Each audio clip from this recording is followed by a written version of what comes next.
I didn't really understand that, frankly. Ilana, you're on mute. You're on mute.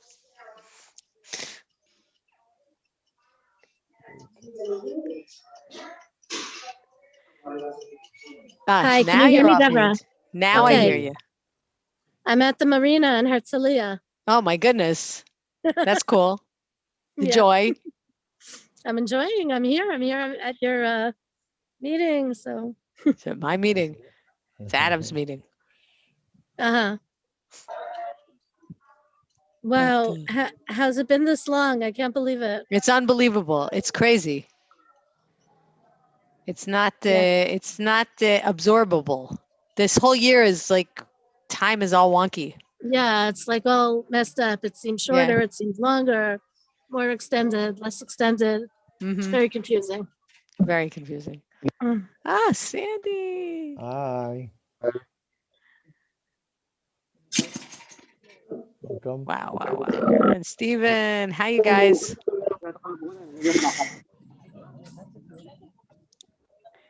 That's Netanelli. Hello, Robbie. Robbie, we gotta talk. Wow. Set up a meeting. Oh, I see all the participants here. Yeah, more and more every minute. Yeah. I hope I'll see you in Israel soon after Pesach. I hope I see everybody. Amen. So as soon as Adam gets here, then we'll figure out what's going on. And in principle, if anybody would like to say something, by all means. And we've got a little bit of a schedule over here that Adam sent me. I wonder how close that will be to reality. And mostly just here to enjoy ourselves. That's one word for it. Yeah.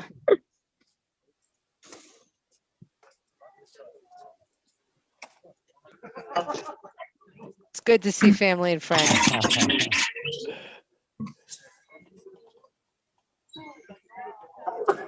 Look at Netanelli's smile. Does he like seeing all those faces, Akiva?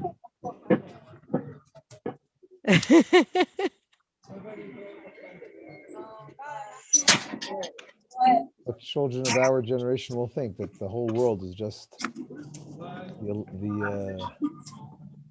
the Zoom squares, the Hollywood little squares. boxes. We had the Hollywood squares, they'll have the Zoom squares. Exactly, that's what I was gonna say. It's like the old game show. What it reminds me of is the Brady Bunch. You know how they had, here's the story of this little family, whatever. Ilana, on my screen, you're Alice right now. Where are you? Brachi. Where's Louie? Sleeping. Ah, okay.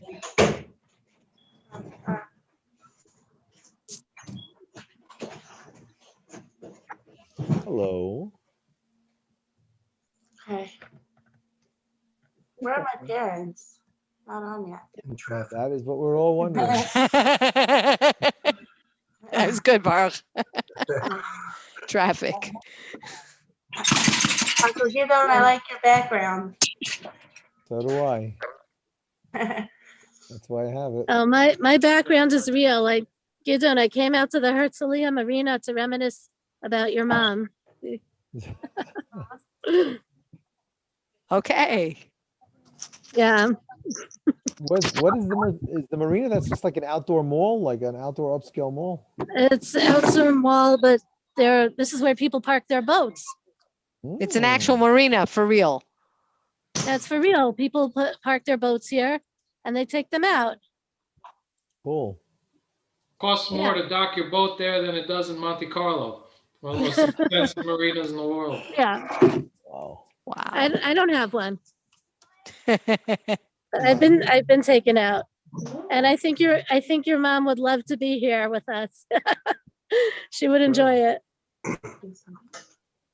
Did she go out on Steve's boat?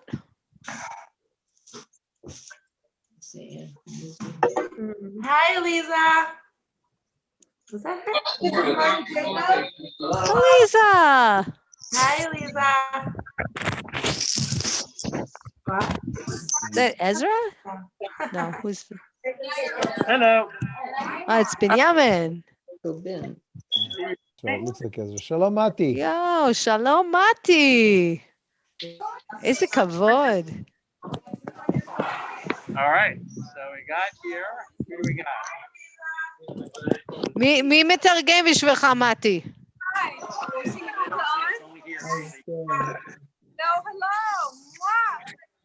Emma. Oh, there's Aviva. Yes, that's Chaya. There's 4 more people coming in. Tani. Emma, come eens Chaim. Hi. Hi.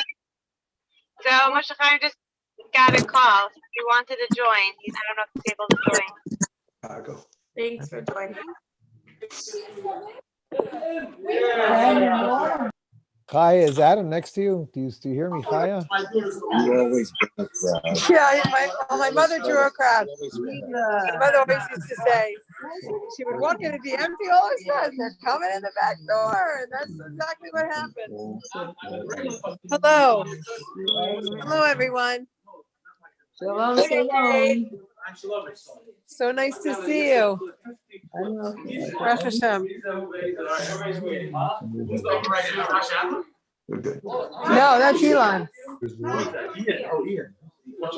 Elon. Hi, everyone. Hi, you hear me? Yeah. Mati, right? That's Mati. That's my father's first question. Only through what?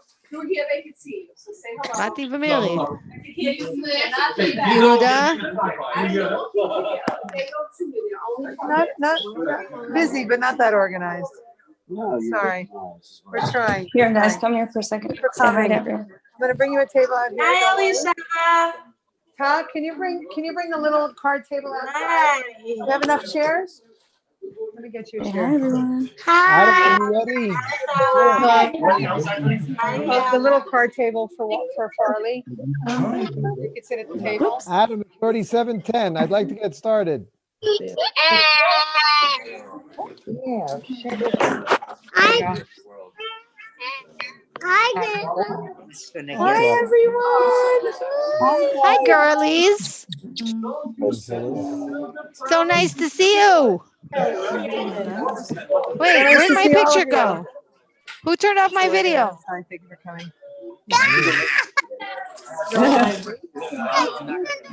Oh, In a good way. Where's the light there? this is really hard to look at. Oh, shut up. Okay, let me. I see Elisa. You can't do that. You can just put it in front of us.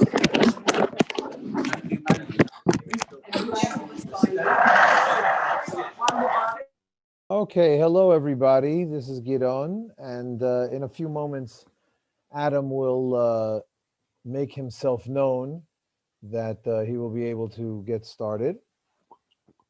Until then, this is hopefully the way we're going to work it. It's going to be with. You don't. I can see you. You'll see, Adam. If we get a microphone, Adam, we might be able to hear you better because there's a lot of noise over there. Can you hear it? Yeah, well, the point is that only one person speaks at a time. That way, it's easier to hear. And we have a nice lineup tonight of friends and family of Mom or Bubby or Selma or Tzirel, however you called her or think of her. And I would like to now introduce my brother, Avram Hill, Adam Reich, who will start opening our program. We'll be able to hear him. Oh, that's not him. Don't go anywhere. 60%. Connected to Philip. Ready to pair another device. Connected to Ozagiris iPhone. Ready to pair another device. Ozagiris iPhone. Disconnected. Phyllis's iPhone. Disconnected. Technology. She put on the big screen. They can't hear us or see us. That's the only problem. I actually see you and hear you. Adam, are you there? I'm here. Wait, give him a second. I don't know if my virtual Give him a second. avatar is here. Rusty, can I get your chair, please? Sit down over there. Disconnected. Ready to pair.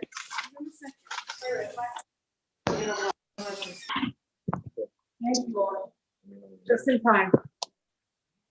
We're waiting for you. Developing.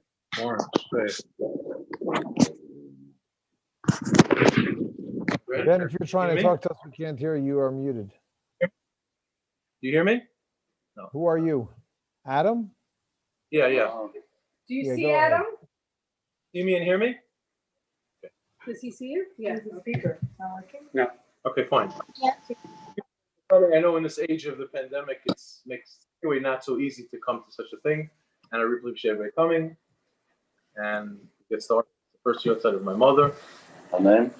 Tzirel, Bas, Tzirel, Halevi. Our Yahrzeit is actually on Wednesday, Yahrzeit Other, because of the link up of all the families in Eretz Yisrael. We had to make it today. It's been 3 days of the Yahrzeit. We have very Gidon, could you make sure to press the record button? Okay. Recording. Basically, when you make a simcha, talk hostess first. The Gemara says, Chasanya means the host who's hosting today's event. Chasanya means the host that hosted my mother, my father.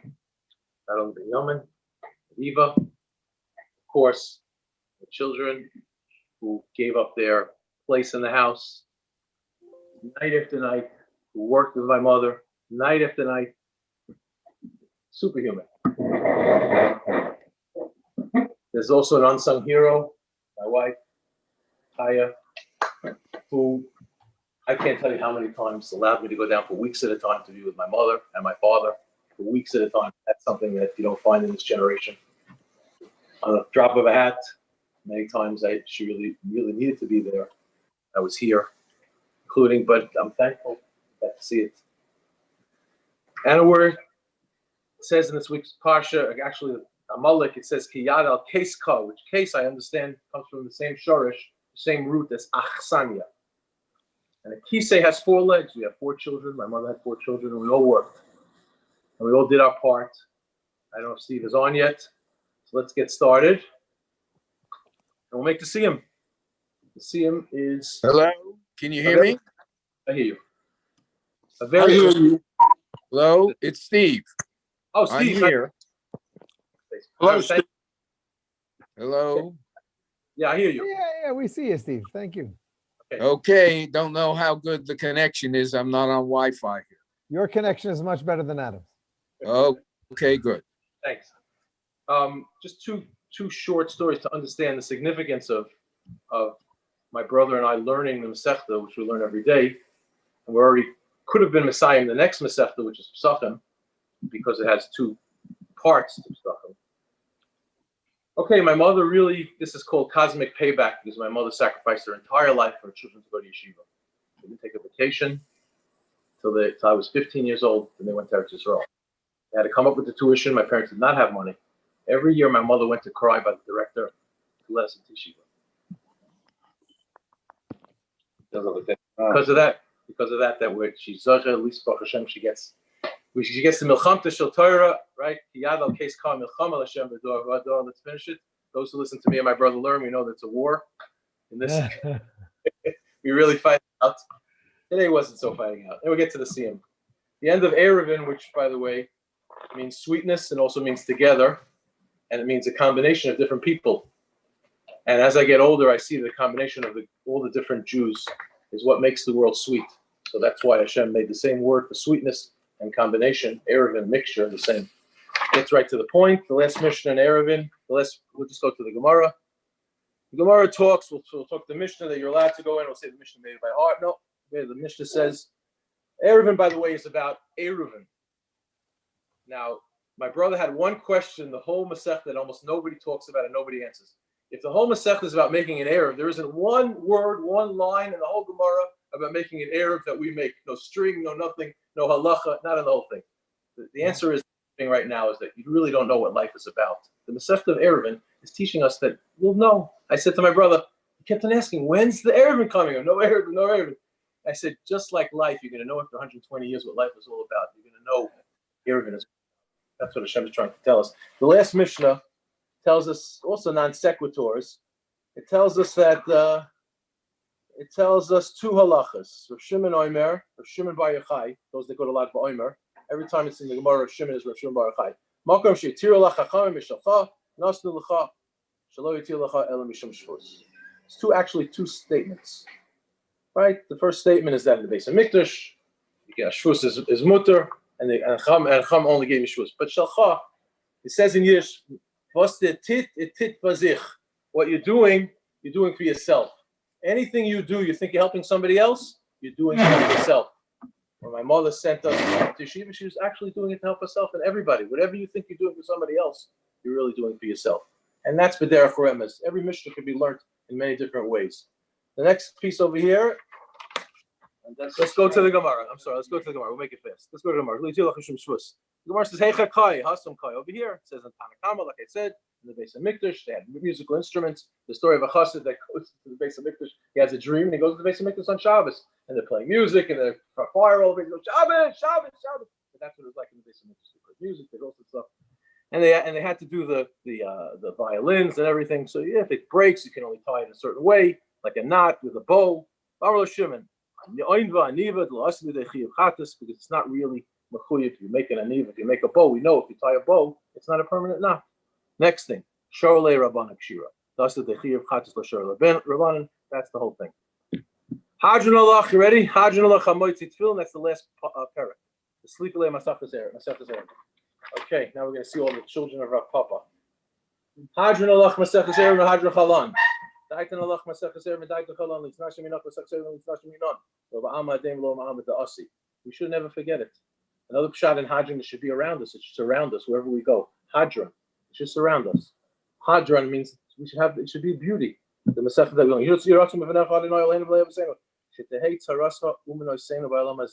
Our Torah should be our job in this world. It should stay for us in the next world. All the sons of Rav Papa, each one of them was a Talmid Chacham, and Rav Papa himself was a Talmid Chacham, and he had a big beer business. Hanina Bar Papa, Rami Bar Papa, Nachum Bar Papa, Achai Bar Papa, Abba Mari Bar Papa, Rachel Bar Papa, Rakish Bar Papa, Surcha Bar Papa, Ada Bar Papa, Dara Bar Papa, and it's supposed to be a segula to remember the Gemara. Harevna, again, let it be sweet. We say by Birchas Torah, Harevna. Let's see, Hashem Elokeinu is Adonai Eloheinu. It's the Reis Osech B'Fina. The words of Torah should be sweet. You should want to learn it. The hardest thing to do is to learn. The hardest thing to do is to learn. The Yitzhar is out there, and even without the Yitzhar, it's very hard to learn. We daven to Hashem every day. Birchas Torah should be sweet, and sometimes it's sweet. The few years on basis of Ravania Kulano, and after all our children said on Tzirel. Kulano Yideshemach Lunde Sosech Lishma.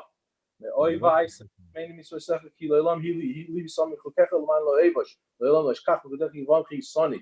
Baruch Ator Noilam Deni Chokecha. Amen. Amen. Amen. Selava Ed. Moide Menach Panecha. Adonai Eloheinu V'Lehu Saying Shamta Chalkeinu Yeshvi Beis HaMedrash. Hashem was Zoicha. All of us. We have the opportunity to sit in the base medrash whenever we want to. But we didn't hang out on the corner, believe it or not. We used to hang out on the corner at the times when this was written, which was about thousands of years ago. We get up in the morning for divrei soda. They get up for other things. We're struggling. We're working hard. They're also working hard. We work hard and we get reward in this world and the next world. They don't get that exact same reward as we get. On the Ratzim, we run, and they run. Ratzim the Chayel Mabo. We're going to run for the Chayel Mabo, for the life in the next world. They're going to go into a lower place.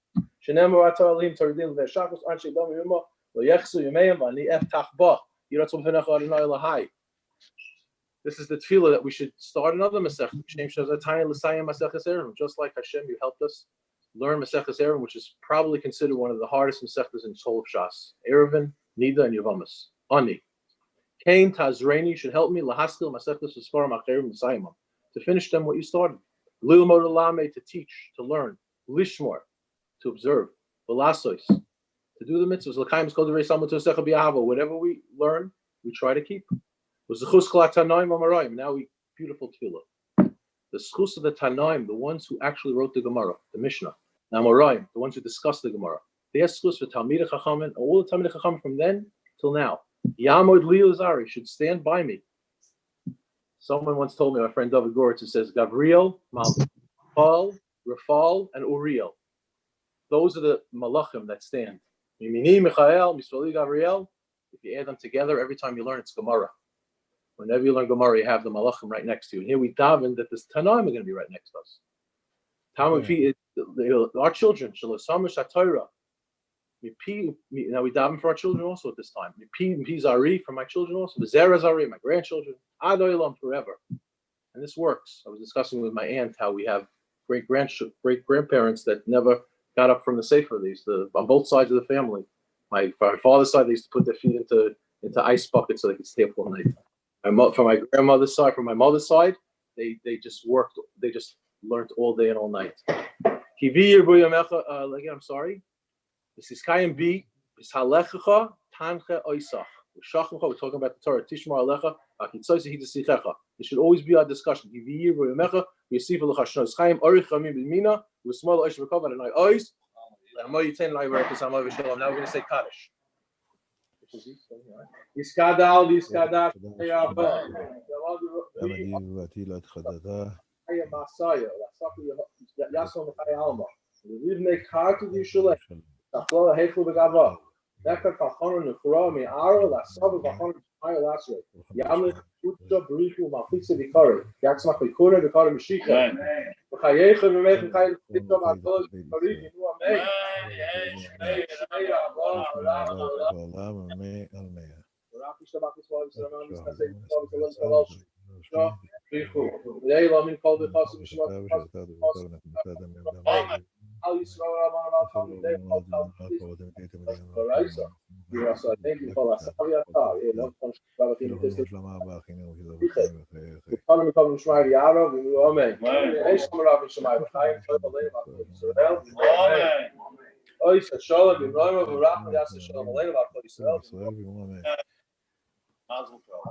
Thank you very much.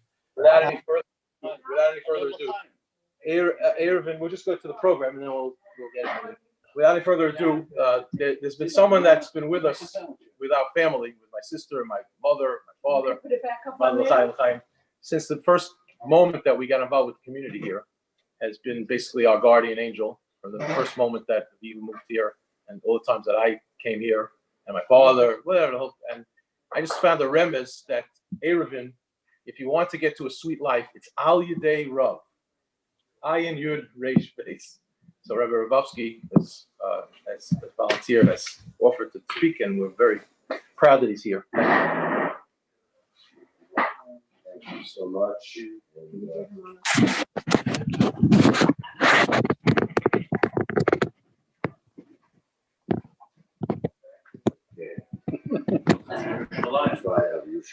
Okay. I feel the same. Okay, we're going to talk about that. That's great. Certainly feel the presence of Mrs. Reich here today, and doing this in the Aliyas Neshama, and thinking so much about her children and the grandchildren that are here, and her sister who's here, and other family members and friends.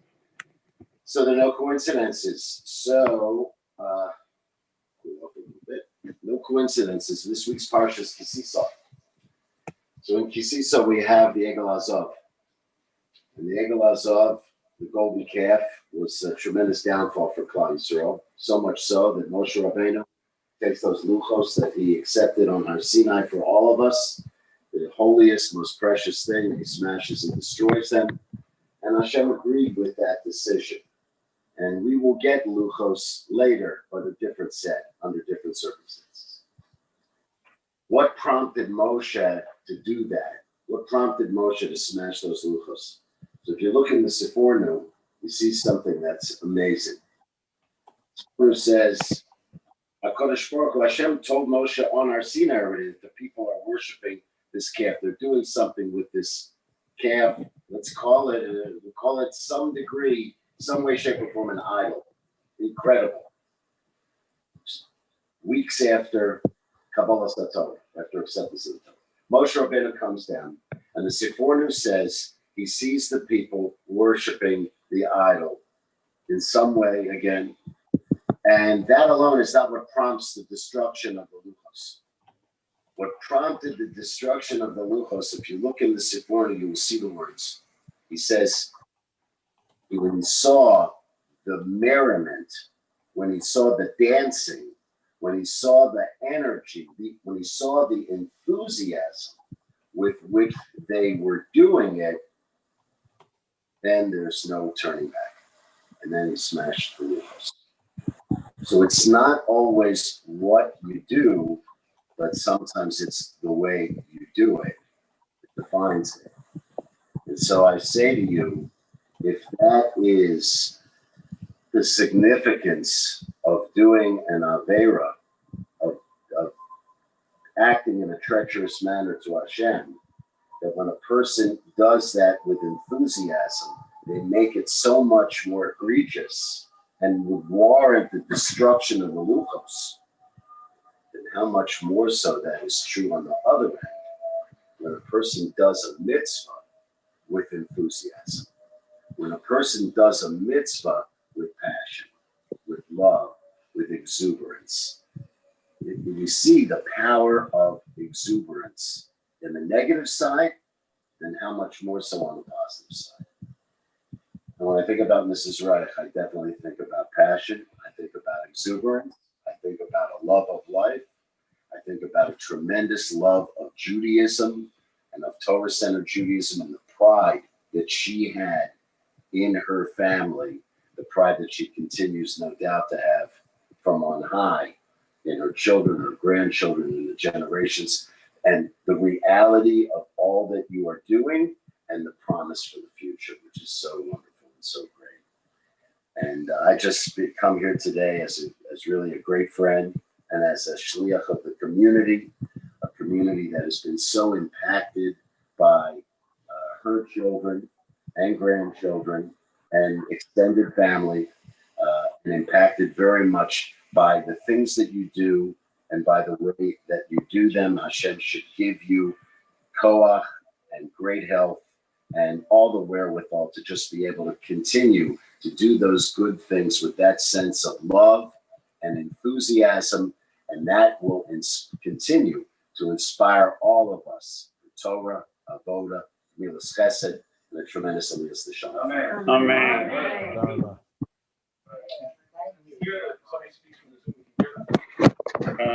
Yeah, I set up there. Okay, next up is Robbie Gevins. So I'm going to ask Robbie to unmute himself. I can only find him. There, gotcha. Viva, you're on. You might as well steal a little bit of the show. Robbie's talking. Robbie's talking. Can you hear me? Yes. Yeah. Hello, Robbie. Want to say hi to anyone? Oh, everyone's off mute. Hi to everyone. Okay. First, I have to say that the Reichs are some of my favorite people here on earth. I love all you guys. And can you hear me? Okay. Yeah. No, I was going to set it up because nobody can hear you. 1 second. Oh, you can hear through here? Oh, great. Yeah. Okay. Go ahead, Robbie. Okay, so I basically spent about a year of my life in Adam's basement when I was in my early teenage years, and I remember the day that the best way to describe it is I washed ashore at Adam's house, and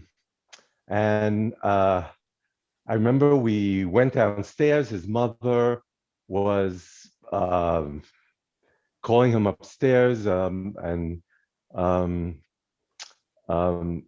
giving him some, I don't know, Adam obviously did something wrong, so she was admonishing him for something.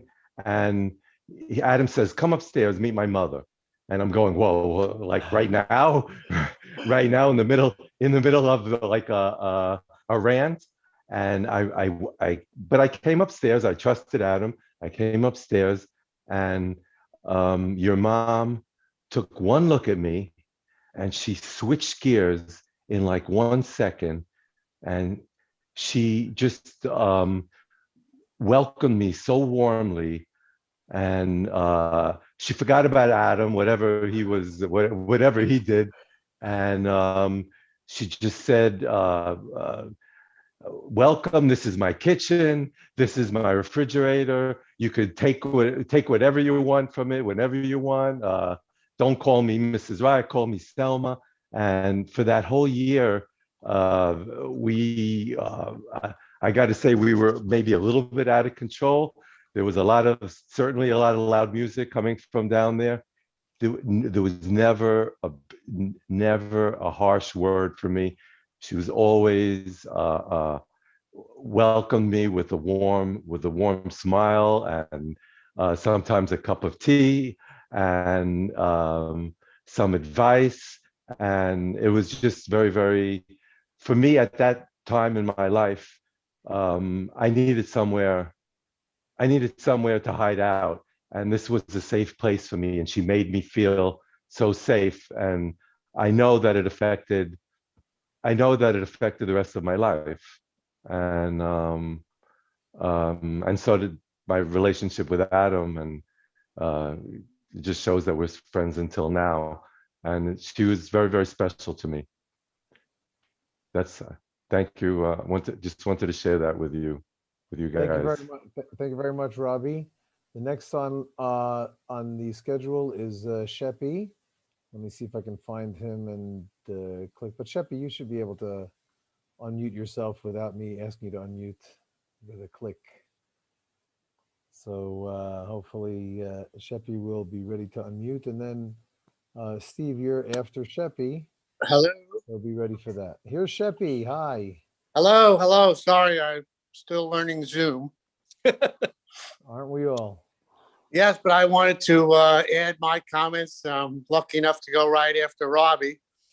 And I also, ditto the safe haven that the Reich House was for all of us growing up in the 60s and 70s. And there was always, Selma was always so kind and so trusting to listen to what we had to say and counsel us. And the whole family, the whole Reich family is just goodness and happiness that we remember, in our childhood. And I guess there's not much more I could say, except, it was always a place that I looked forward to going to. And I remember Gideon and Aviva sitting on the couch downstairs, and they were little kids. And particularly, I called Aviva Joni from Happy Days.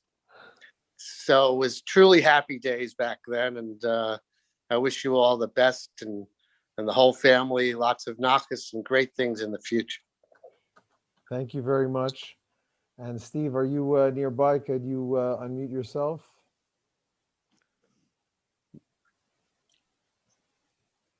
We'll get you in a moment. Got me? Yes, we hear you. Good. Okay. Can you all hear me? All right. Good. Well, first I want to say thank you to everyone involved for being here to honoring my mother. And it's good to see you all. And glad that you're all well. As you know, there's a little bit of a virus circulating, has been circulating this past year, which you might have all heard of. It's been in all the papers.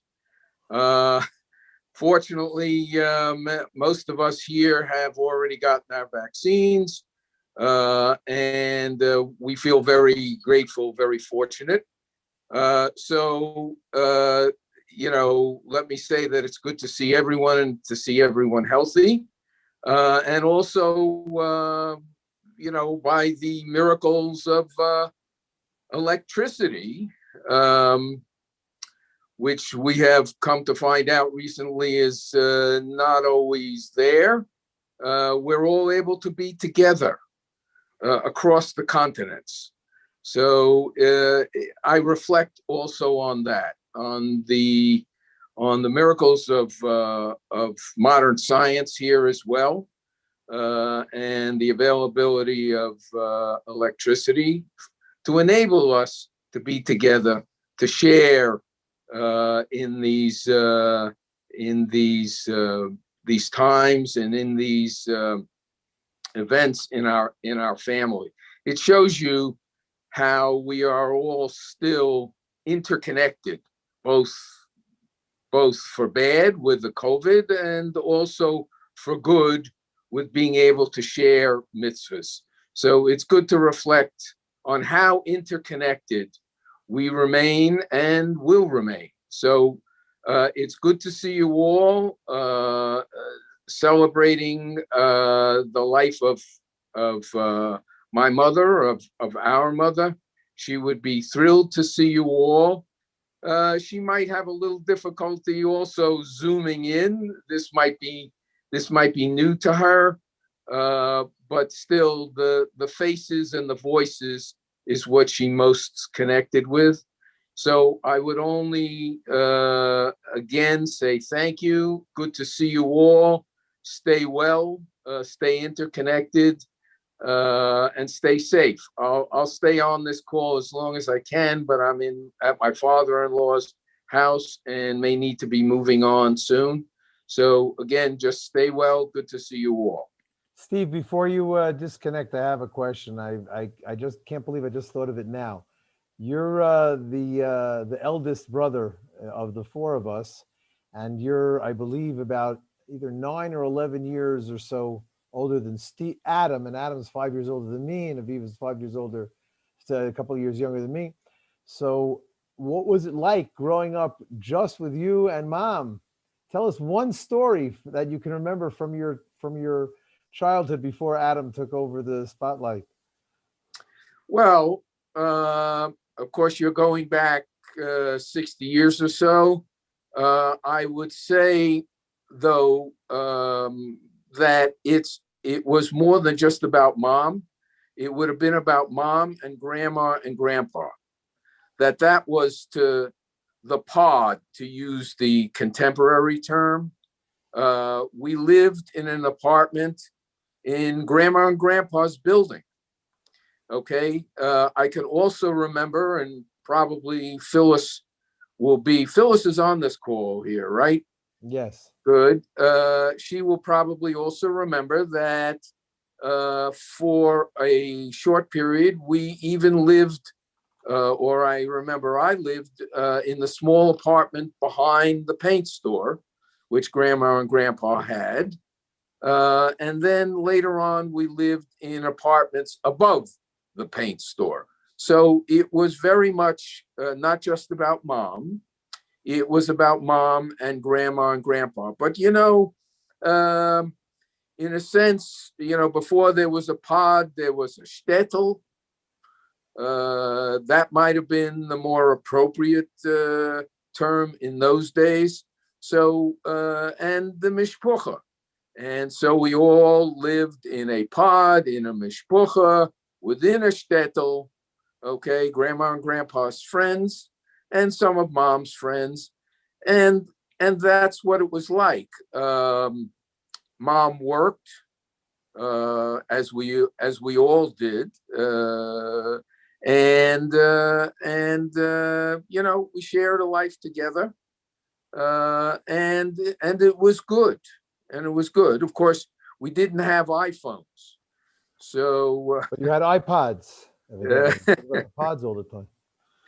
Yeah. But so we talked to each other more.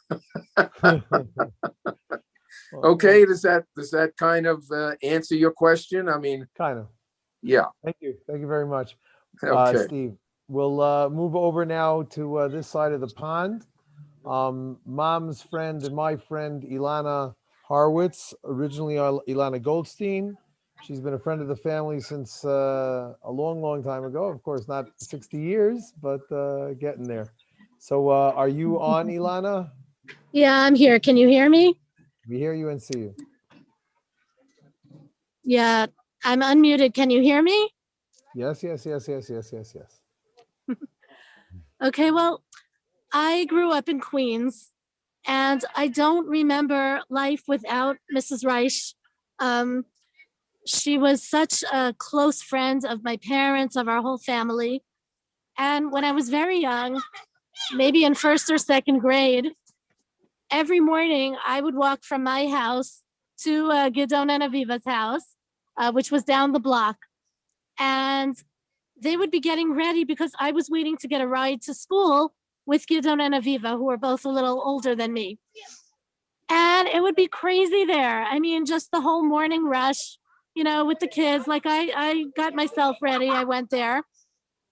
But it didn't matter because among all the chaos, Mrs. Rice just had it all together. I don't remember ever being late. In fact, I think we were early to school every day. And that brings us to, you know, Gidon kind of climbed over the fence and unlocked some secret door and actually got us in. In those times, I guess there was a bit less security. But I think I learned from that life can be chaotic and crazy and fun and active and happening, and you could still have it all together. And you know that was a little different from my home. In my home, you know, you needed to calm down and be responsible and do things the right way. and Mrs. Reich was able to handle and to manage something very different. And to me, that was like very exciting. Then when we got a little older, my brother, I think the deal was that he actually needed help with his homework. And it was very hard for my parents because, you know, when it's your own kid, it could be very frustrating to help them with their schoolwork. So I don't know. I was a little kid. I don't know how this came about, but it turned out that Mrs. Reich ended up being my brother's tutor. But that was never what was said.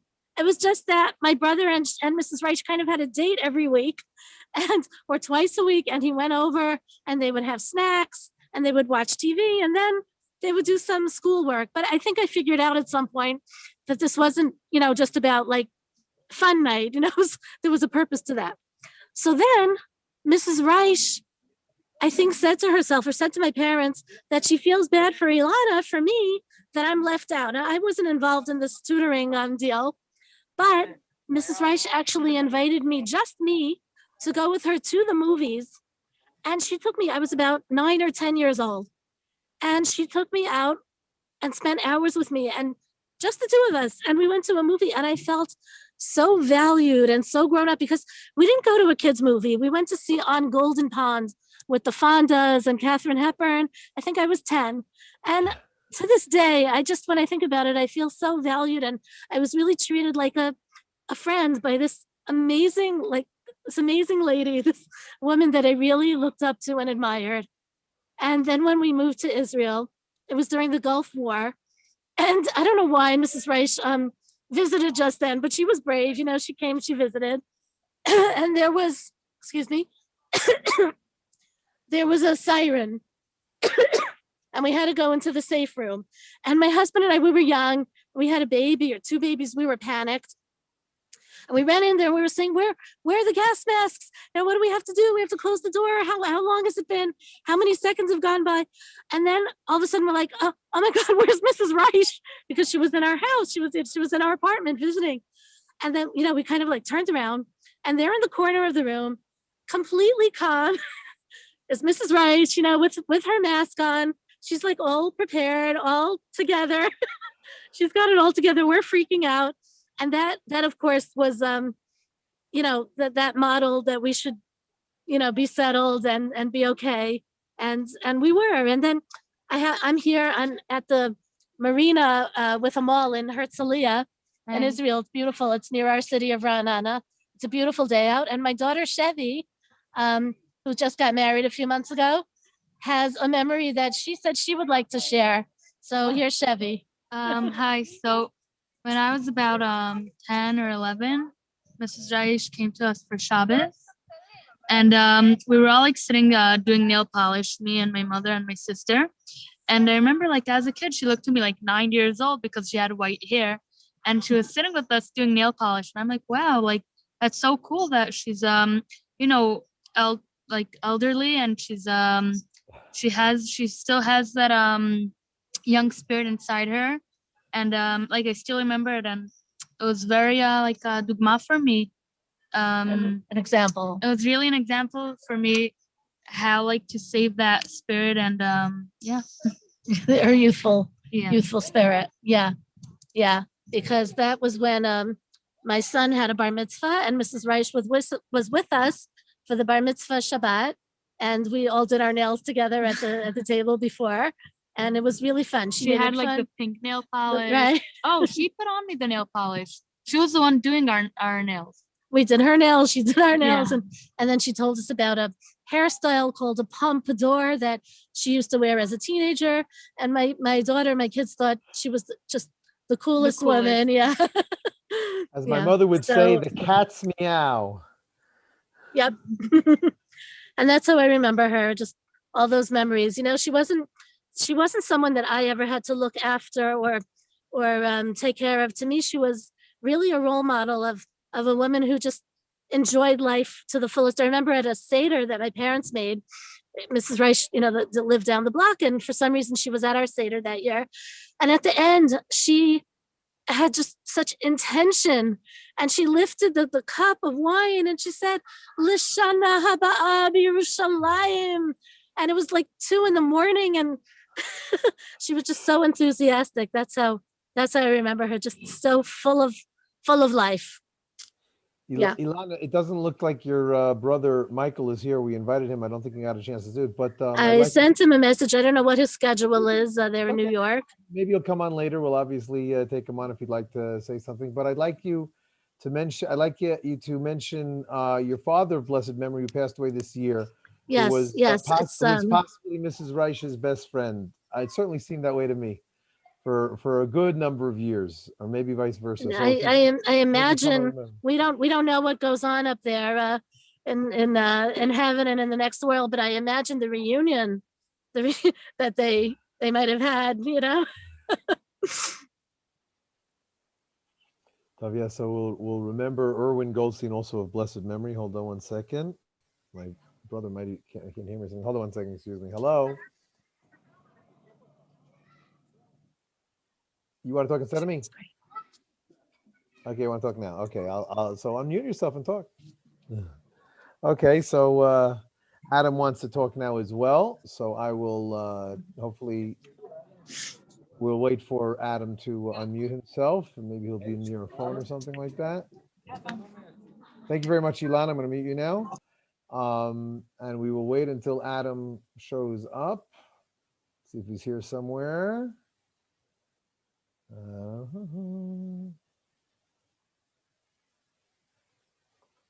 Okay, Adam, we're waiting for you for another few seconds. And as they say, the show must go on. I will maybe speak a little bit, and then when you figure out how to unmute yourself, then you can interrupt me.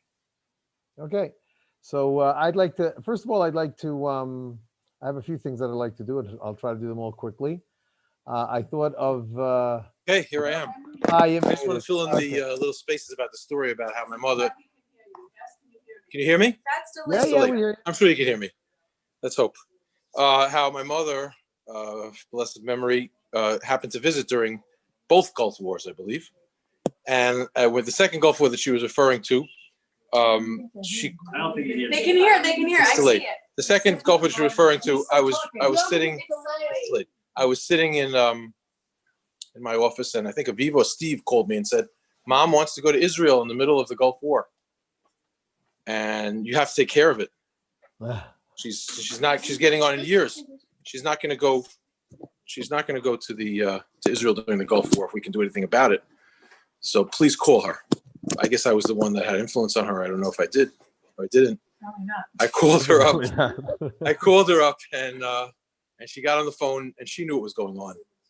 She said, she didn't say hello. She said, "You're not going to convince me."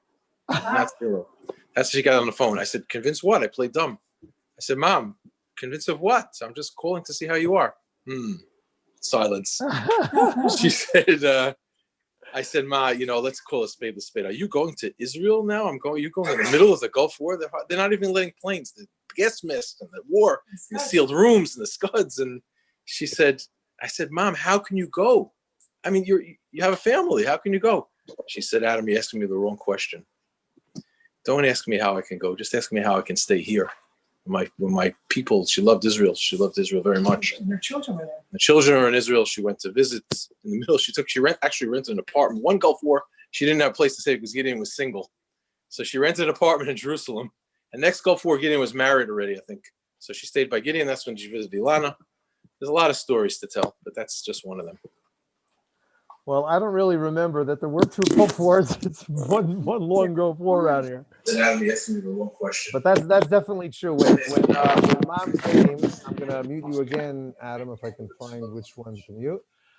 When Mom came, then she just rolled right in, and she became just another person in Israel. That's what it was just natural for her to be here. Like you said, not how could you have possibly come? How could you possibly have not come? And that was Mom. And we went around, and even though there were alarms and sirens from time to time, we went up to State Ilan. Maybe Mati, who's on the call, remembers when we visited there. I remember going on the bus, and then the bus got. There was an alarm during the trip, and so we had to get under the bus or over the bus, whatever it was. But that was such a long time ago, and things keep going on. If I can think of a little bit better times, then Rabbi Rubovsky mentioned this week's parsha of Ki Sisa. That's how he pronounces it in America. So when I hear Ki Sisa, I think more of a seesaw, and that reminds me of my childhood. And I had Aviva and I were very close in age. So while we, of course, each had our own friends, and we also were friendly with each other's friends, and we were friends very much with each other for the most part. But we had a very enjoyable childhood, and I remember, playing in the playground on the seesaws and on the swings, and that was something for those days was definitely a value and important for Mom. I remember during the cold New York mornings, it was my job. I couldn't have been more than 10. To take the car keys and to start the car from the snow and the ice. There I was, 10 years old, already starting a car, and that gave me a feeling of responsibility and capability, and that's really what pushed me on through the rest of my life, I think, and that is something that I'm trying to teach to my children as well. But if I'll say something short now because I want to move things forward. Adam mentioned how we're studying the Masechet, the Talmudic tractate of Eruvin, and following that tractate, we read a page a day. So today we are studying the tractate of Passover, of Pesachim, and just today we started learning about the Leila Seder, and I saw Autumn and Ben here, and Sandy, and our families really got together mostly on Passover. We got together also on Hanukkah and stuff like that. But the Leila Seder, the Sdarim, as we called them in America, I haven't talked that way in 40 years. It was a time that we got together with family, and family was so important. And it wasn't just family, because the tradition of Passover, we weren't that religious, but the traditions of Passover, like so many American Jews of that period, were so important for us. So with your permission, I'll quickly try to learn just a little bit of the first page of this chapter of Arvei Pesachim. Share my screen for a moment. See if I can catch the right daf. Here it is. Arvei Pesachim, samuch lemincha, lo yochal adam ad sheyachshach. The passage here in the Mishnah says that if you're on Erev Pesach, you shouldn't eat, because you want to make sure that you have enough appetite for the Passover meal. And similarly, even a poor person in Israel shouldn't eat when at the Passover meal, unless he is reclining. We haven't learned the Gemara yet, but the way I understand this quite simply is that a poor person shouldn't think that they're a poor person on Seder night. They are rich. They are the sons and daughters of kings, of royalty, and they also must behave as royal kings in reclining. And that is really something that I got from my mom, that even though we weren't rich, I don't think that we were as poor as the poor people in the Talmudic times, but I do think that we always felt like we were rich. I don't know if that's something that children of today can feel if they aren't really rich, but back then there was less than everybody, and we had a car if it worked. We had an old Rambler maybe for a few years, and we had a home, and we had heat in the home when necessary. We didn't have an air conditioner. Towards the end, my mom and dad had an air conditioner in their room, and I stole into their room often. But we had a fan that I could stand next to if it was really hot. And we just enjoyed life. This is what the richness of our life was, and I think that's something that connects us between Pesach. I'll repeat what Adam said, that because of Mom, I both know how to learn, and she sent me to me and the rest of our family, to Viva and Adam, to yeshiva, and that really turned me on, because afterwards I got to Bnei Akiva, which really turned me onto Torah and to Eretz Yisrael. And not long after that, I moved to Eretz Yisrael, and everybody, Mom frequently would say, how the heck did we send him in 10th grade? She always thought it was 9th grade, but it was 10th grade that I moved to Israel. But that gave her a foothold in Israel. And because of that, she moved to Israel for a few years, and she visited Israel frequently. And that is the connection between the land of Israel, the Torah of Israel, and the people of Israel. And that was so important for my mom.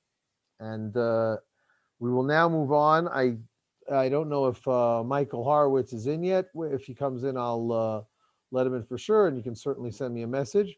But it's time now to hear from Aunt Phyllis, the next generation. So let's see if we can find Aunt Phyllis.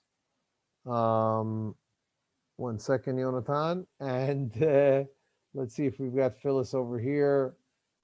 If somebody's near her, then let her please unmute herself. Maybe she's on one of Aviva's phones. Anybody? Meanwhile, until Aunt Phyllis is ready to Hello? everybody. 1 second, Doesn't look like Aunt Phyllis. and let's see if we got Phyllis over here. Here we go. In the middle of my. Okay. I want to say that I'm here. I'm here at this beautiful occasion with my family, with my sister's legacy, which is a blessing. You're all beautiful. I love you all, as I loved Selma.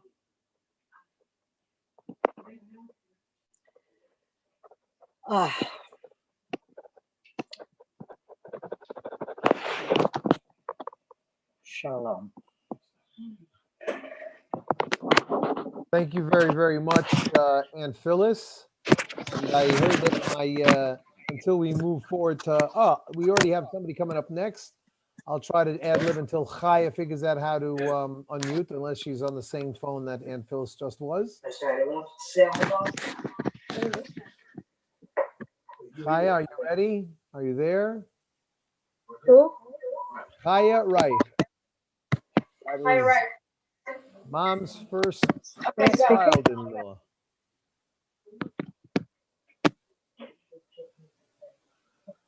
Aviva, is Chaya at your house?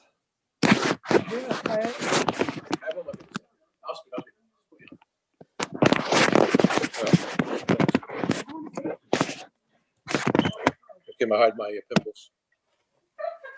What is this thing? Rachel, maybe you want to speak? Oh, there's Chaya. A little story about the yeshiva that we went to, and I guess I had one step on my brothers and sister because my mother she made sure that I went to an Orthodox Jewish nursery school in 1961. Wow. How many of those were there? There was one, KHA. The only problem was that it wasn't too close to us. It was like, let me sit down. It was like, sorry. It was 2 city buses away. And can stop that. It was 2 city buses away. And every morning my mother for 2 years, because I went to nursery school and kindergarten. And I was like 2.5 years old till 4.5 years old. And every morning my mother got up and took 2 city buses with me. And I went 2 city buses back and 2 city buses to pick me up in the afternoon. And then, my face looked that bad. And 2 city buses, let's go like this. And 2 city buses to go home, which used to pick up kosher food, and Kew Gardens was the only kosher grocery, bakery in the whole place. That's amazing. For 2 years, my mother took 8 city buses a day to take me to an Orthodox Jewish nursery school. So I could learn how to say a bracha the right way. I could learn how to read Hebrew. I'll never forget that. I'll never forget anything I learned there. It's amazing. It's just amazing. In a time when, the mothers send the kids out of the house to wait for the bus by themselves, they don't wait with them. And my mother took 8 buses. It's not from this world. It's not from this world. I also said that we talked about the chesed that my mother did. I said that Joe McCarthy, who was an anti-communist, and he was responsible for our yeshiva education. I'll tell a quick story. My mother was a delegate to the Progressive Convention in 1948 for Henry Wallace. And because anybody that was a delegate to that convention was branded as a communist, she was unable to get a job as a teacher, even though she had a master's degree from Columbia, not from Barnard. She went to the men's Ivy League school and she got a master's degree during the war or before the war. And because she was a delegate, she wasn't able to get a job as a teacher after spending all that time and money. So she got a job in welfare because welfare was a city and she wasn't banned. And she went to welfare and she took black children to the dentist. There was one black child that she took to the dentist, and she was only allowed to take the children to the dentist for 1 time a year. And she escorted them to the dentist. A woman with a master's degree was taking children to the dentist because she wasn't able to be a teacher. Later on, she was a teacher in a black neighborhood for 30 years, and she was beloved. But till McCarthy came out of power, she had to take black kids to the dentist and welfare, and she loved it. And she took this one kid more than once because he had a few cavities, she told me. She wasn't one that liked to tell stories about herself, so every story is a little rare. She said he took this kid to the dentist more than once, and they said, you can't take him more than once. This is 1950-something in America, and the blacks are not really people. And we're going to let him go to dentist, but not more than once. And since you took them to dentist, we're going to brand you not only as a communist, but as a person who likes blacks. They had a nice word for it. It started with N, ended with R, and they kicked her out. Now she couldn't get a job anywhere. So my grandfather was the president of his shul, Sanhedrin Jewish Center, and my mother came home. I don't think she was crying, but she was a young woman trying to support herself, and she couldn't get a job. So he said, let's get a job in yeshiva. There's a yeshiva in Central Queens. You can go teach there. You don't need to have a master's degree, but that's great. And you don't need to have a teacher license. And she taught there for 5-6 years. And she said, when I have children, I'm going to send my children to this yeshiva. So if we look at history, we can see that Joseph McCarthy was responsible for giving us our Talmudic education. Because without that, I'm not sure she would have really done that. But that's how history goes. So you see the things that seem to be not so great can happen. That's just one of the stories. Wouldn't have been for Joe McCarthy, I probably would have been a liberal. Program, they take us to the meal. Unless anybody else wants to Maybe speak. Brookie wants to say something. Brookie already said not. Brookie, do you want to speak?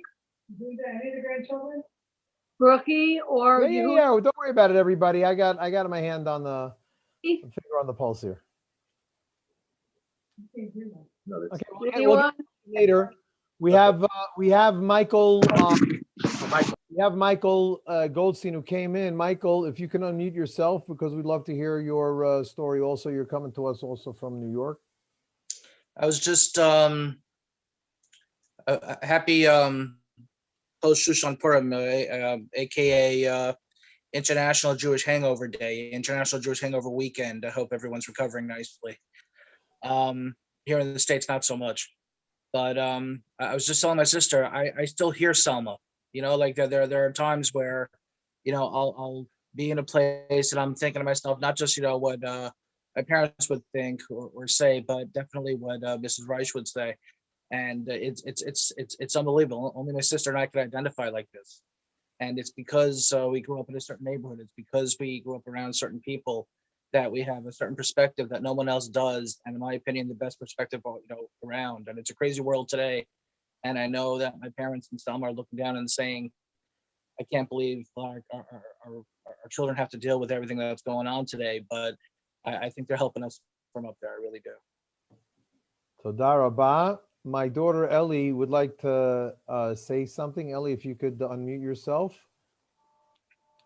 Hi, everyone. It's really good to see you all. I just wanted to say a few words about everyone's referring to her as Selma or Mrs. Reich. She was Bubby to me. And that was her essence. She was always a part of our life, no matter how far away we were. All my memories, like she's laced in them. I always see her, no matter what step of my life, wherever I was. She was always there. I would speak with her on the phone. I would visit her. She would visit us. I can't imagine like any big step that I went through that she wasn't somehow part of it. My Bubby was a very special lady. She was extremely educated. She always had an opinion about everything, and she had smart things to say. I remember once talking with her about the fact that I didn't go to college, and she said, "How could you learn about the world without going to college?" And I told her, "What do you mean? I traveled the world. I got to learn about the world in other ways." And no, you have to go to college and be educated.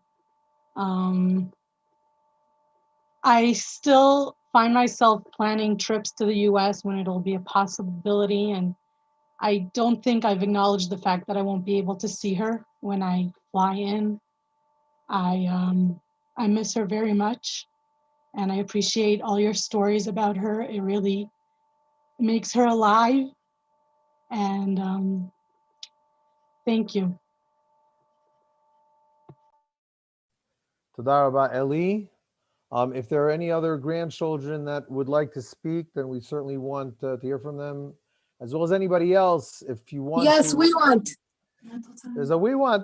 There's another. There's a whole bunch of them over there. Where are you guys? Are you next door to me over here? In Shireen's house. We just wanted to say that we miss everyone. We miss everyone, but I wanted to say that I remember her just like visits and stuff like that, and I'm sad that I couldn't have her more in my life and be able to be with her for the last years. And I'm happy to hear all the stories. Thank you.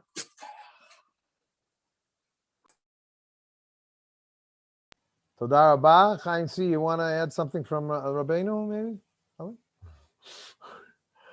So they're already muted.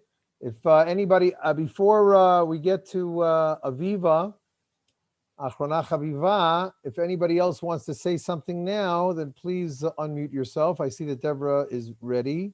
So Deborah, please come unmute yourself and share a story or whatever. When I met my mother-in-law, it was right before the wedding, right?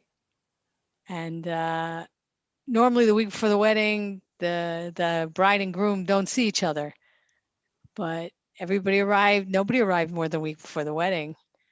So we spoke to the Rav, and he said, "No, it's okay. It's a few days before the wedding." But I said, "I'm not going by myself. You know, and you're going with me to meet your family. I'm not going by myself to meet your family." So we met in a restaurant that doesn't exist anymore, and And of course, everybody was warm and welcoming, and it was lovely. But Mom was so just warm and enveloping, and there was no strangeness, there was no distance, there was no and everybody knows that I had 2 children before I married, from my previous marriage, and for Mom there was zero difference between those children and any other children that came later. She used to be astounded that I would call her mom, and it seemed like the most natural thing in the world.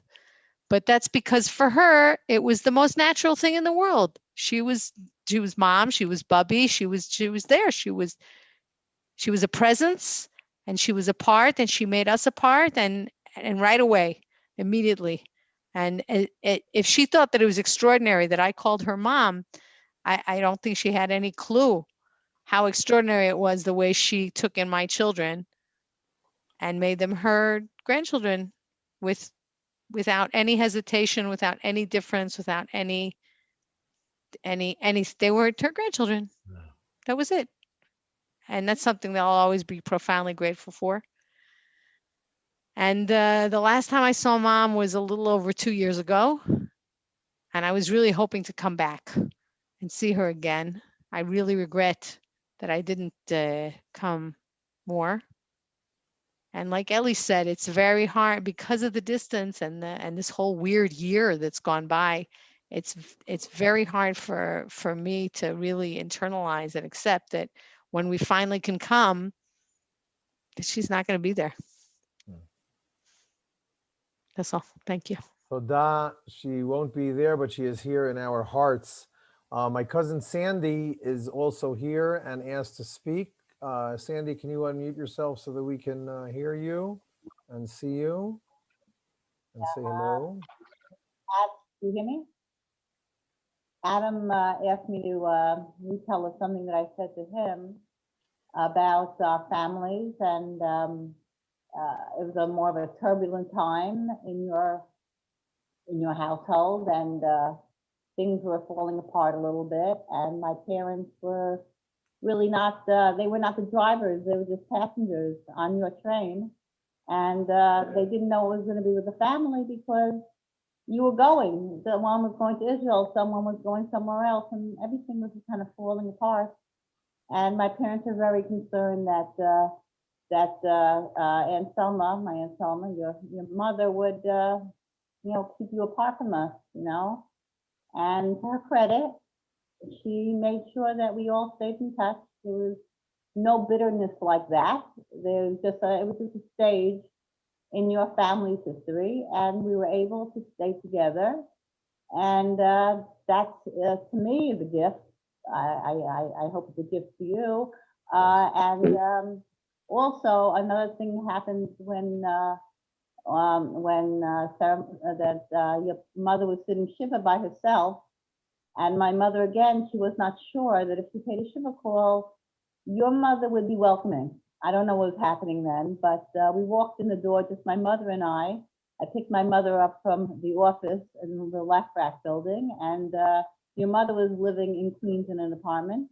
And we walked in the door, and your mother, her face lit up, so happy, and she said, "I can't believe you're here. You knew it. You were there back when. You were there back when." And everything that we were saying to each other, she kept on stopping and saying, "You were there back then." And it's really, now when I think about where we are, and we're here, and we're there back when. Whatever your mother said was prophetic, because we are here for each other, and we've all been here in each other's histories. And I think that she would be proud of us, and your father would be proud of us, and my parents would be proud of us, and everyone who's gone before would be happy that we're here for each other, and we were there back when. And Tzirel Bat Yisrael should have an Allah. Toda Rabba. My son Akiva is also asking for a moment to say something. Akiva, are you unmuted? Yes, I'm here. So I had two stories in my head all the stories were going on. And one thing I thought about is when I think of Bobby, I think about two children books that she used to read. One is a book about the train that tries to walk and to climb the mountain. It's like she didn't read us books that were like just like a baby book that you can read. And now we have all the baby books to read to Nathaniel, but like the books, even the children books, they all had like meaning. So the one book was about the train that was climbing the mountain. I don't remember. Let me translate that into English. That was The Little Engine That Could. Giza. Yeah. And the other one is Sad the Zest. And because that was Bobby smiling all the time and making everybody smile by her being there. And that story is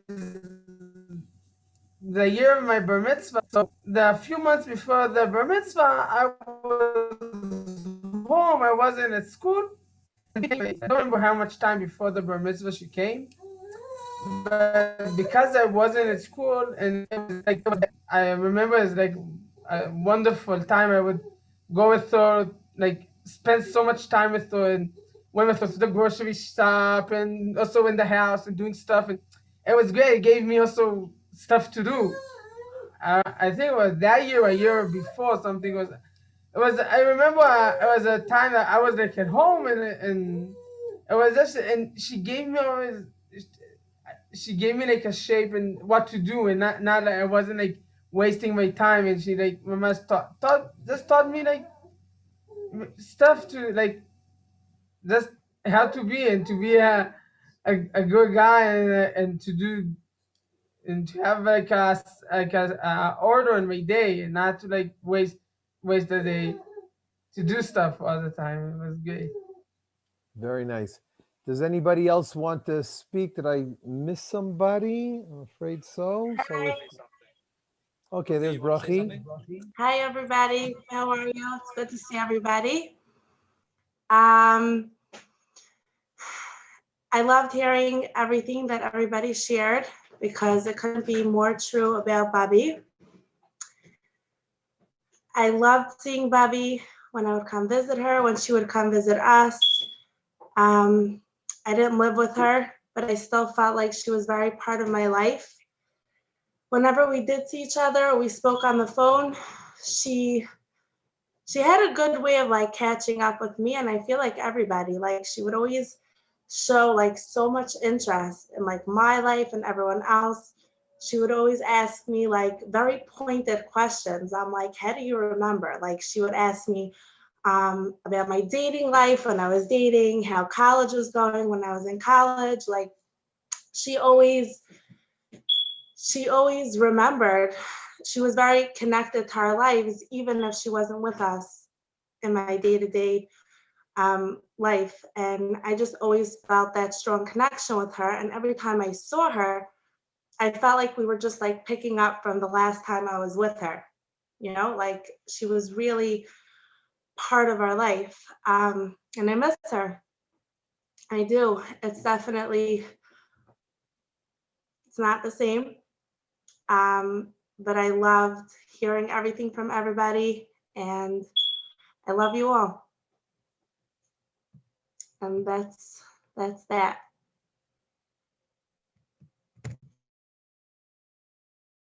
Sorry, thank you, Brachi.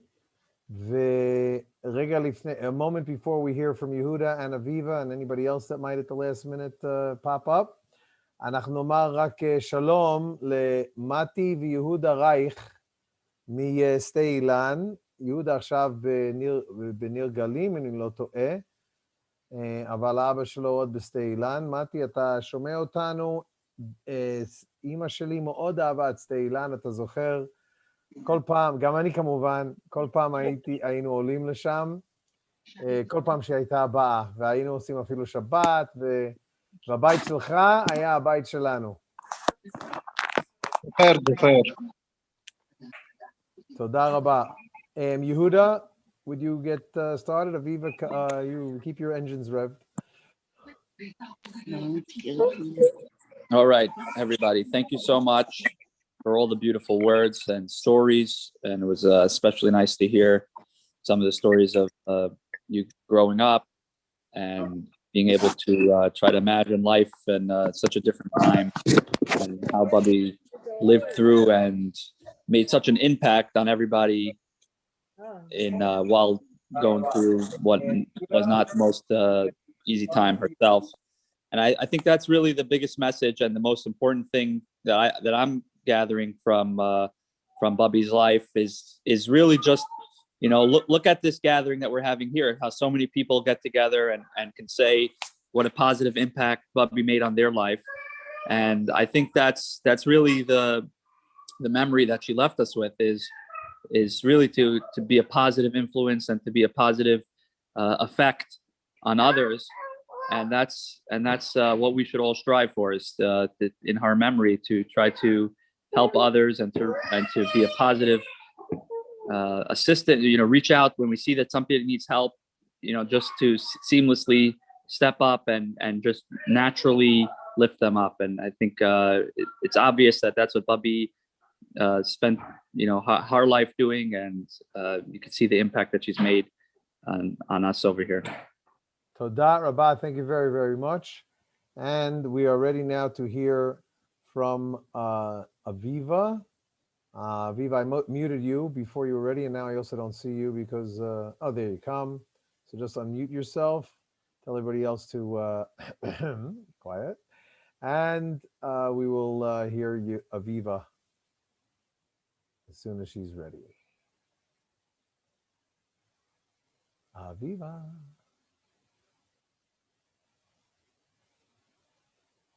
Yes, Aviva, it's your turn. Go ahead. Hold on. Do you hear me? Yes, yes, we hear you very well. Okay, well. Hold on a second. I'm sorry, you have to confuse me today. Hold on. Let's hear. Hold on. We have phone. Hello? Show your Hi. face. Elise is going to speak. Elise is going to speak.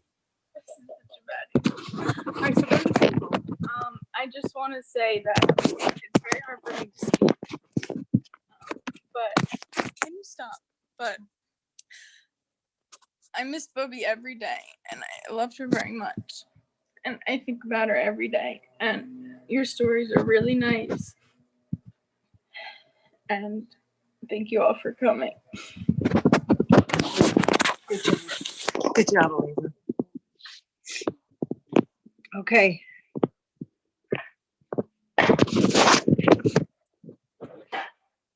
So is it my turn? You're muted, Gideon. Yes, it is your turn, Aviva. I'm going to mute myself just in case I want to say something and interrupt you. Chas v'shalom. Would be the first time.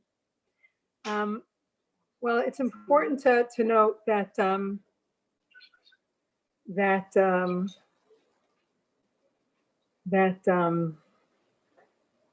my father, Olav Shalom, used to say, Acharon, Acharon, Chaviv. And then he used to say, Acharon, Acharon, Aviva. And I always have to bring up the rear and speak last after everybody is so wonderful and beautiful and special and meaningful and here. And I had said a lot of different things at the funeral. I said a lot of different things at the Shloshim.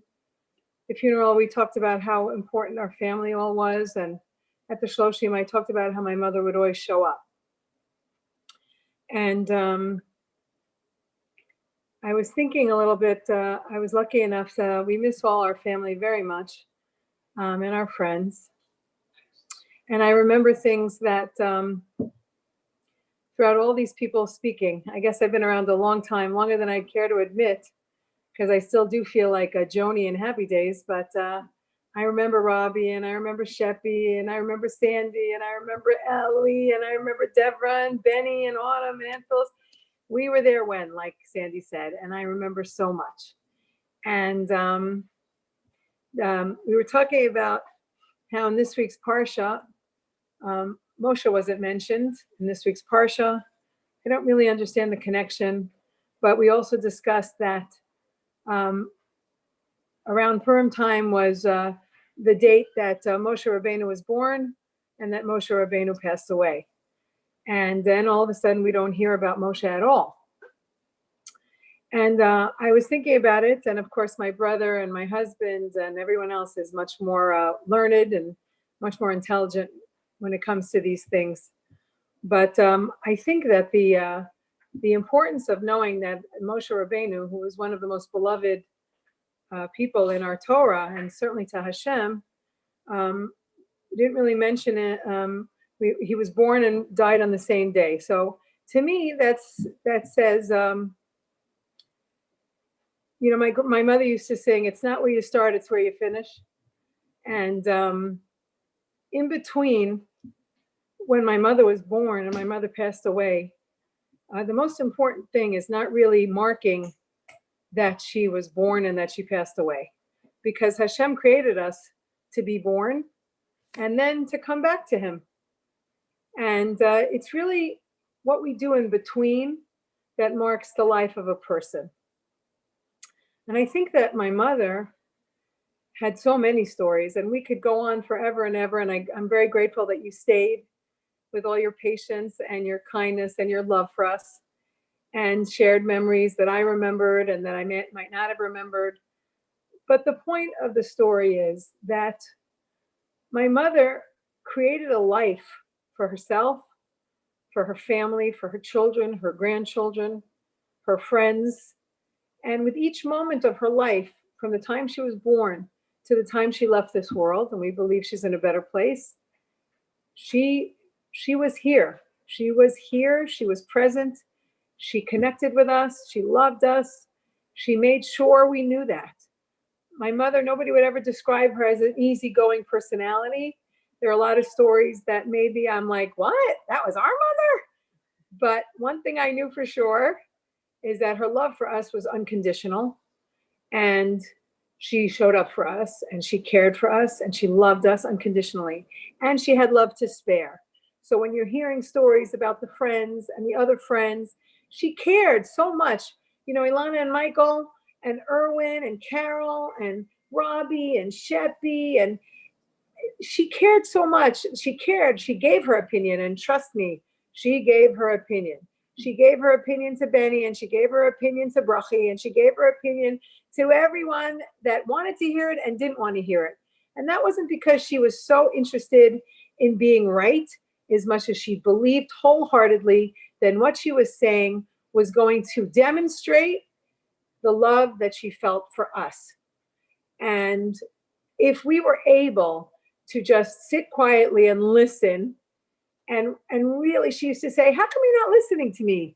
And I would say, Mommy, you just told me the advice. I haven't even left my chair. Give me a minute. Let me process it.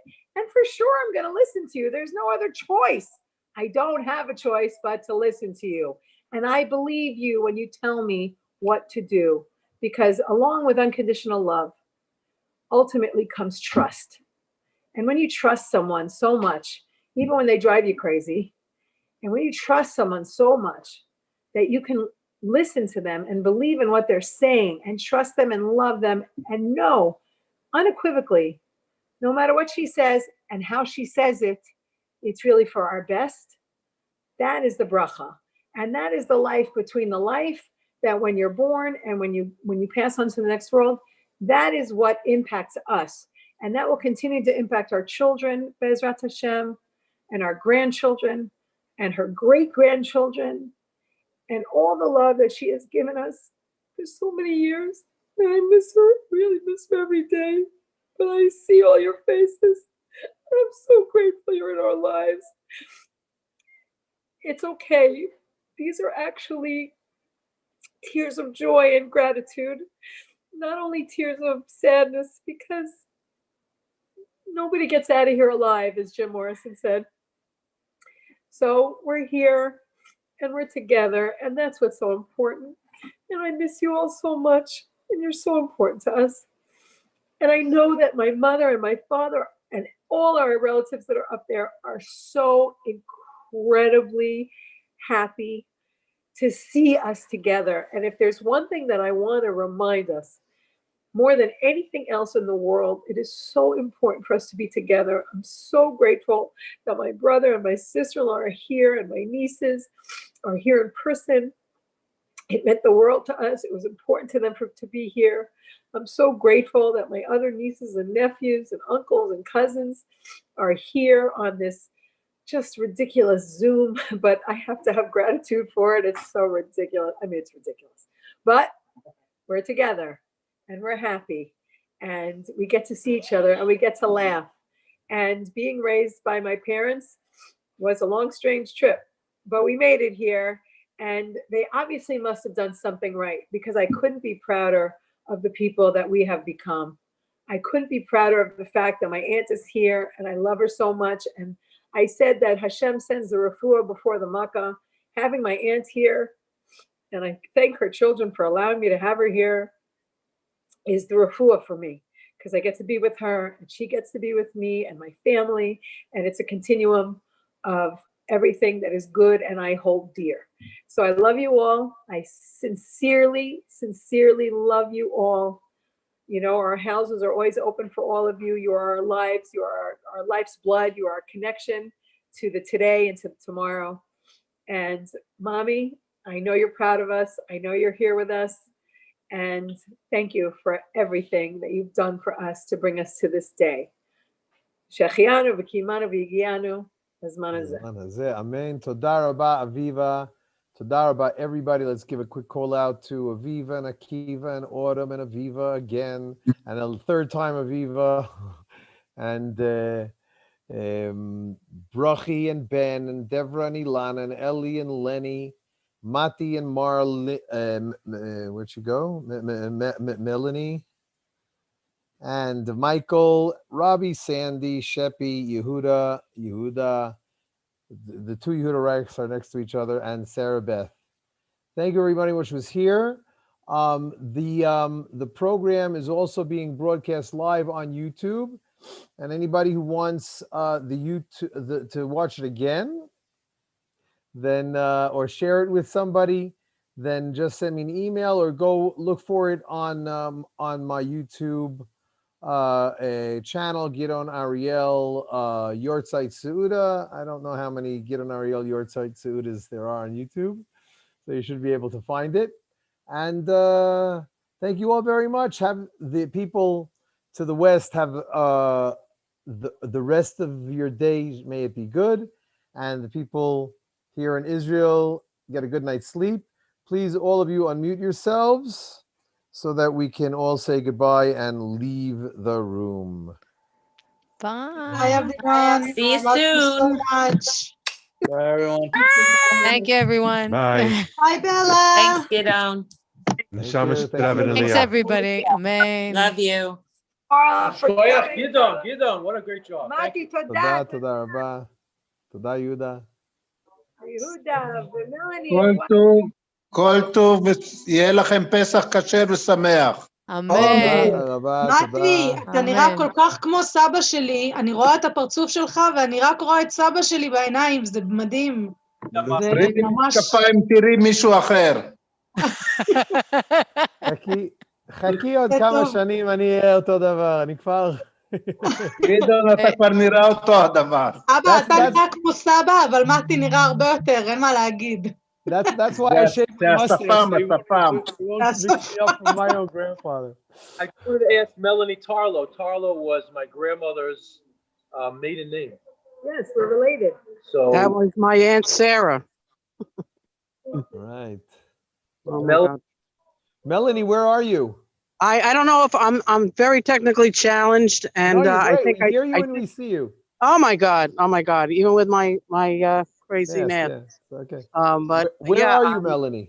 I'm in Queens, New York, in Jackson Heights, the hometown, and my dad Philip Tarlo, and my mom Blanche Tarlo, and we used to go often on Sundays to Celia Friedman's house with all the cousins, and we used to call your mom. They were the sisters. right. You know, I don't- Who is your happy to reconnect. father and mother? Excuse me? Hello, is your father? Amen. That was Blanche and Phil Tarlow, Adam. Right. And Yeah, man. and Carlo, and- yes. Phyllis. hi Phyllis, I remember you.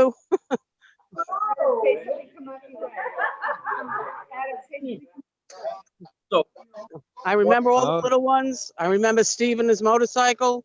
I mean, memories are starting to flood back from when I was little visiting with them, but it's nice to reconnect. Okay, thank you all very much. Good night. Good day. Shalom, shalom. גדול Bye, נשאר everybody. כוח, גדול שתזכו למצוות, שיהיה בשמחות. אמן, תודה רבה.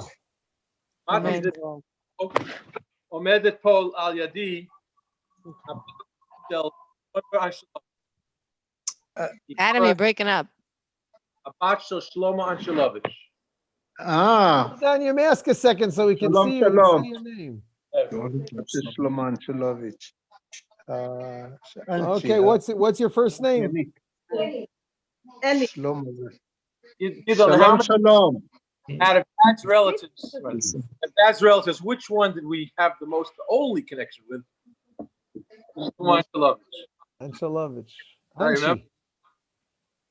Clean shaven Heimish fellow from Borough Park. The only one that visited us. The only one that we went to our simply. Yeah, is it, אדם, דבר בעברית שאני לא מבין שום מילה. Deborah Markovich? את מבינה עברית? כן, כן, היא מבינה עברית. כן. מה שלום המשפחה? שלי,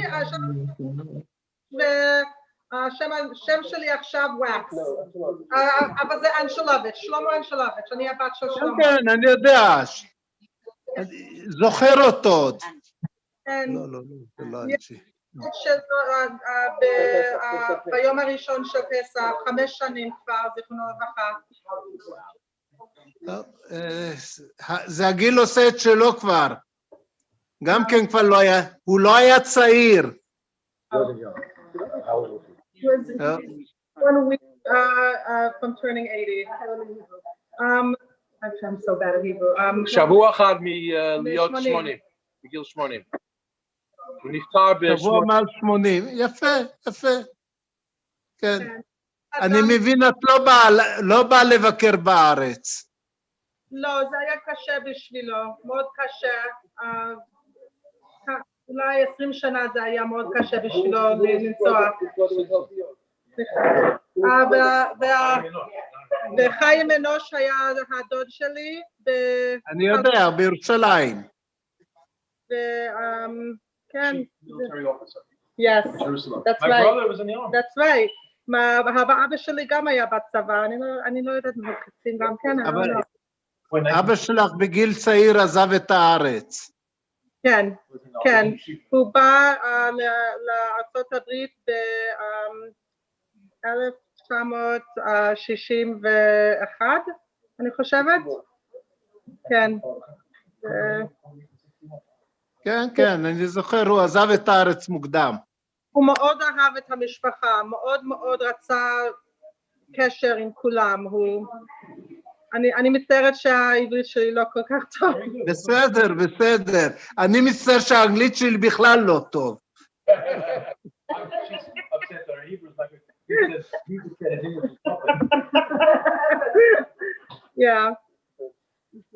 ואני מאושרת שהייתי יכולה להיות פה היום ולפגוש עם כל המשפחה. גם אני שמח. לא זוכרת את סלמה, אבל אני מקווה שהיא הייתה אישה נהדרת ושיהיה לה עלייה גדולה בשמיים. אמן. כן, אנחנו זוכרים אותה שהייתה לבקר אצלנו. טוב. He wants me to tell you that I'm married to Stewie Wax. Okay. So we'll be in touch. דיברקה גדעון. Come say hi. We have a very small world here. We're all connected. שמאל הבנתי, מה הלאה? בסדר, שמאל ימין שמאל, הכל בסדר. כן. טוב, רבותיי, נגיד לכם שוב פעם, כל טוב, שניפגש בשמחות. ומי זו הילדה הזו? זאתי, זאת אביבה. לא זאת, לפניה. נהיה בקשר בעזרת השם וחג שמח. חג שמח, חג שמח. תבואו לבקר בארץ. תודה. ביי ביי. נביא אותם, מירי. הם יבואו. זה הכי חמוד. חפש לפורים. חמודה. טוב. Good night, everybody. לילה טוב. שמחות. He's waiting for the gentleman. Let's go. Ready? Let's go. Okay, let's go. Sit down. So let's sit down and make